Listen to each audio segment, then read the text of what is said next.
बिस्मिल्लाहिर्रहमानिर्रहीम। अस्सलाम वालेकुम। आज हम बात करेंगे सुप्रीम कोर्ट ऑफ पाकिस्तान में मुराद अली शाह की नहली के हवाले से बड़ी अहम पेशरफ्त हुई है, उसकी तफसीलात मैं आपके साथ शेयर करूँगा। और साथ हम बात करेंगे शेख रशीद की एक दरख्वास्त थी और उस दरख्वास्त पर यह भी सुप्रीम कोर्ट ऑफ पाकिस्तान में दरख्वास्त थी और उस दरख्वास्त में बड़ी अहम पेशरफ्त हुई है, उसके ऊपर भी हम बात करेंगे। पहले तो हम बात कर लेते हैं डिसक्वालिफ़िकेशन रेफरेंस दायर किया गया है जो पाकिस्तान तहरीक इंसाफ के मुनहरफ रुकन हैं और डिप्टी स्पीकर थे दोस्त मज़ारी, जिनको ये कहा जाता है कि जिनके ख़िलाफ़ अदम एतमाद मंजूर होने के बाद, कामयाब होने के बाद, ये कहा गया पाकिस्तान तहरीक इंसाफ की तरफ से कि आज पंजाब से आखिरी लोटे को से भी पंजाब को साफ़ किया गया है। उनके ख़िलाफ़ जो रेफरेंस है ये 65 सफ़ात पर मुश्तमिल रेफरेंस है जो स्पीकर पंजाब असम्बली को अरसाल किया गया है। ये डिसक्वालिफ़िकेशन रेफरेंस है और जिसमें यह मौक़िफ़ अपनाया गया है कि इनको घर भेजा जाए और इनको ना सिर्फ डिसीट किया जाए बल्कि इनको डिसक्वालीफाई किया जाए। अब इसमें जो प्ली ली गई है ये पाकिस्तान तहरीक इंसाफ की तरफ से बेसिकली ये रेफरेंस फ़ाइल किया गया है। उसमें कहा गया है कि 16 अप्रैल और 22 जुलाई को जो होने वाले वज़ीर आला के इंतखाबात थे उसको मुतनाज़ बनाया है डिप्टी स्पीकर, साबिक डिप्टी स्पीकर दोस्त मज़ारी ने। उन्होंने पुलिस को असम्बली के अंदर बुलवाकर अरकान असम्बली पर तशद्दुद करवाया और ये मोहम्मद रिजवान हैं, पाकिस्तान तहरीक इंसाफ के MP हैं, उनकी तरफ से ये रेफरेंस भेजा गया है। और मरासले में ये भी कहा गया है कि दोस्त मज़ारी ने सुप्रीम कोर्ट के 17 मई के अहकामात की खिलाफ वर्जी की है और 17 मई के अहकामात की ना सिर्फ खिलाफ वर्जी बल्कि तौहीन अदालत के भी मुर्तकिब हुए हैं।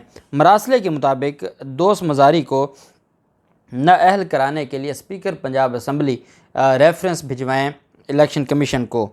और साथ इसमें यह भी कहा गया है कि जो डिप्टी स्पीकर है इसने सुप्रीम कोर्ट ऑफ पाकिस्तान के जो अहकामात हैं उनकी 2 दफ़ा ख़िलाफ़ वर्जी की है। 2 दफ़ा ख़िलाफ़ वर्जी इस तरह से कि जब पहले वोटिंग होती है और वोटिंग का जो मामला सामने आता है और आप जानते हैं 1 जुलाई को एक फ़ैसला दिया जाता है और उस फ़ैसले में कुछ अहकामात दिए जाते हैं। बेसिकली जो 16 अप्रैल का इलेक्शन था वो भी लाहौर हाई कोर्ट के डिवीज़न बेंच के अहकामात की रोशनी में हुआ था। उसमें भी कहा गया था कि आइन और कानून के मुताबिक इलेक्शन करवाना है, लेकिन हम देखते हैं कि 16 अप्रैल को जो इलेक्शन करवाया गया उसमें भी कानून की और आइन की धज्जियाँ उड़ाई गईं और बड़ी बुरी तरीके से आइन को पामाल किया गया। आप जानते हैं कि पुलिस को बुलाया गया, पाकिस्तान तहरीक इंसाफ के मेंबरान को निकाल दिया गया, जो कैंडिडेट थे, जो कंटेस्टिंग कैंडिडेट थे परवेज़ इलाही, उन पर तशद्दुद किया गया, वो ज़ख्मी हो गए। जब वो अपना इलाज मुआवजा करवा रहे थे तो डिप्टी स्पीकर ने जो गैलरी है, गैलरी में खड़े होकर इलेक्शन करवाया। उसके फ़ौरन बाद वो जो इलेक्शन था उसमें ना सिर्फ 25 लोटों के वोट कास्ट किए गए और उनको काउंट किया गया, बल्कि 2 मेंबरान वो थे पाकिस्तान तहरीक इंसाफ के जो उस वक्त 16 अप्रैल को मौजूद ही नहीं थे, जो ना जिन्होंने इलेक्शन में हिस्सा लिया ना जिनका इलेक्शन से लेना देना था।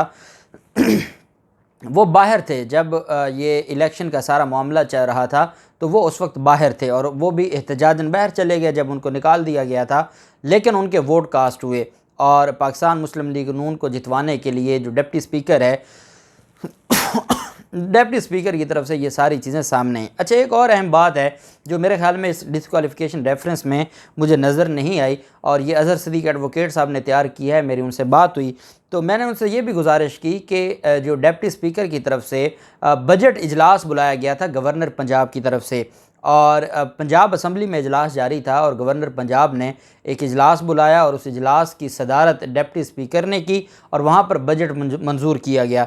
अब ये जो मनी बिल है या बजट है ये भी आर्टिकल 63A में कवर होता है, जहाँ पर वोट ऑफ नो कॉन्फिडेंस है या इलेक्शन है वज़ीर आज़म वज़ीर आला का, वहीं पे जो मनी बिल जिसको हम कहते हैं बजट, वो भी आर्टिकल 63A में आता है।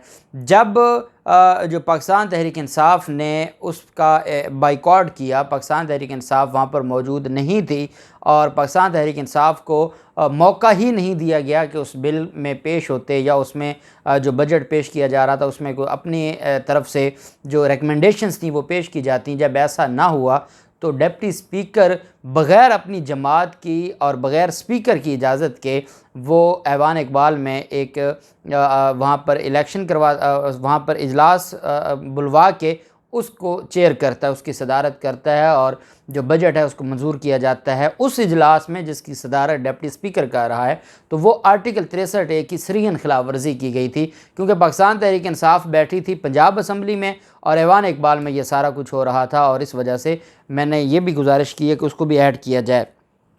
दूसरी तरफ एक दरख्वास्त थी और ये शेख रशीद की तरफ से ओवरसीज़ पाकिस्तानियों के हवाले से एक दरख्वास्त दायर की गई थी। आप जानते हैं कि इमरान खान की तरफ से भी ये दरख्वास्त दायर की जा चुकी है।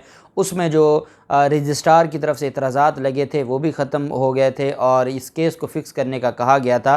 दूसरी तरफ शेख रशीद ने भी एक दरख्वास्त दायर की थी। शेख रशीद की दरख्वास्त पर रजिस्ट्रार ऑफिस ने इतराज़ात लगा दिए हैं। रजिस्ट्रार सुप्रीम कोर्ट ने समंदर पार पाकिस्तानियों के वोट के हक़ का जो मामला है उस पर कहा है कि ये दरख्वास्त अवामी मफाद के मुताबिक नहीं है, या अवामी मफाद के लिए नहीं है। दरख्वास्त गुजार ने बराह रास्त सुप्रीम कोर्ट आने की वजह नहीं बताई।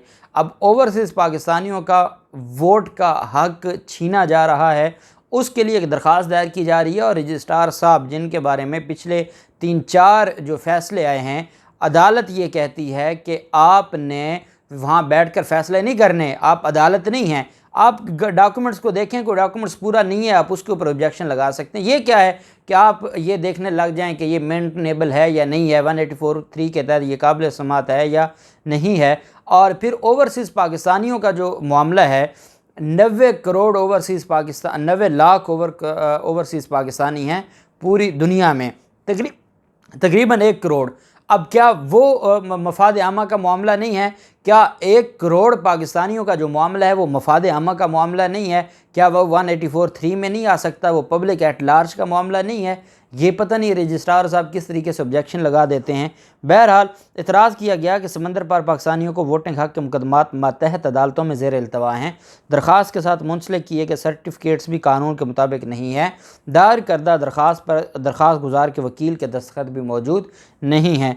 और इससे पहले जो पाकिस्तान तहरीक इंसाफ की दरख्वास्त है उस पर एतराज़ात लगे थे, लेकिन इसमें क्योंकि अब शेख रशीद का एक और बड़ा मामला है, शेख रशीद हमेशा मुफ्त वाला वकील करता है और मुफ्त वाला वकील कभी भी केस को तैयार नहीं करता, और उसने तो अपने दस्तखत ही नहीं किए। और जैसे मुझे याद है कि लाहौर हाई कोर्ट में दरख्वास्त दायर करनी थी तो अज़हर सिद्दीक़ एडवोकेट साहब से कहा शेख रशीद ने कि आप अपने वकालतनामे जेब में रखा करें, ज़रूरत पड़ सकती है। तो अब क्योंकि वो शेख है और वो ख़ुद कहते हैं कि वो तो पैसे देने को तो तैयार हैं नहीं, अब बग़ैर पैसों के भी अब आप सुप्रीम कोर्ट अगर ओवरसीज़ पाकिस्तानियों के लिए चले ही गए हैं तो कोई चलें पैसा खर्च करें, कोई अच्छा वकील हायर करें ताकि ओवरसीज़ पाकिस्तानियों का जो हक़ है वो उनको मिले। तो बहरहाल अब इस पर एतराज़ लगा है और ये जो मामला है ये अब दोबारा जाएगा चैम्बर अपील में और फिर वहाँ से होते हुए ये समाअत के लिए मुकर्रर हो जाएगा। जो मुराद अली शाह की नहली है, ये जो मामला है ये बड़ा अहम है। सुप्रीम कोर्ट ऑफ पाकिस्तान से मुराद अली शाह की नहली का जो मामला है इसमें बड़ी अहम पेशरफ्त हुई है।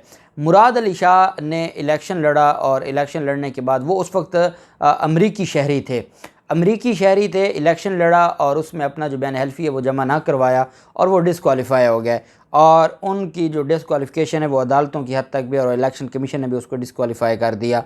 जब डिसक्वालीफाई किया उन्होंने रिज़ाइन कर दिया और रिज़ाइन होने के बाद जो डिसक्वालिफ़िकेशन है वो अपनी जो बतौर अमरीकी शहरी अपनी शहरियत छोड़ दी और छोड़ने के बाद दोबारा इलेक्शन लड़ा।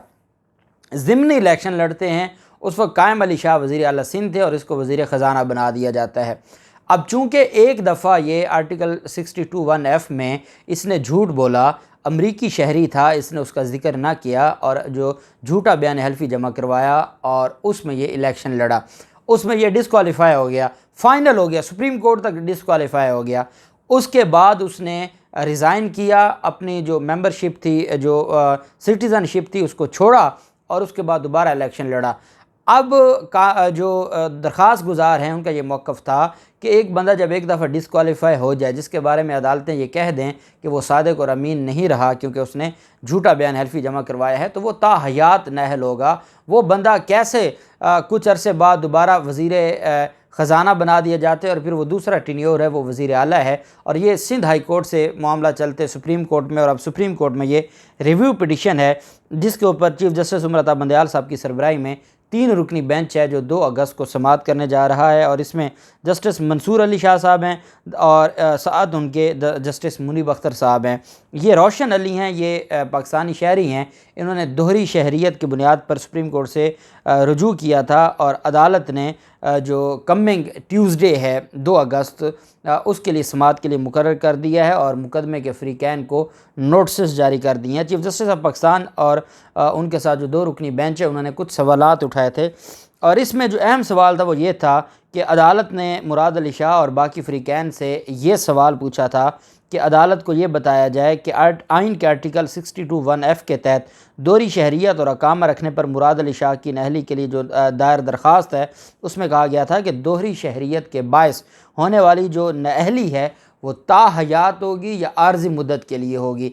ये क्वेश्चन ऑफ लॉ अराइज़ हुआ था, और इसके बारे में अदालत ने सवाल किया था मुराद अली शाह से भी और दूसरे फ़रीक़ैन से भी कि अदालत को ये बताएं कि ये डिस्क्वालीफाई तो हो गया, लेकिन अगर तो वो ताहयात नहली थी तो मुराद अली शाह कैसे CM बन के बैठा है, और अगर वो ताहयात नहीं थी, आर्जी थी, तो उसके बारे में भी अदालत ने कहा था कि हमें बताया जाए। अब इस पर बड़ी अहम समाअत होने जा रही है सुप्रीम कोर्ट ऑफ पाकिस्तान में 2 अगस्त को। सुप्रीम कोर्ट ने जो कॉज लिस्ट भी जारी कर दी है, मुकदमे के फ़रीक़ैन को नोटिस भी जारी कर दिए हैं। अब देखते हैं कि 2 अगस्त को क्या होता है। जो भी तफसीलात होंगी आपके साथ शेयर करते रहेंगे।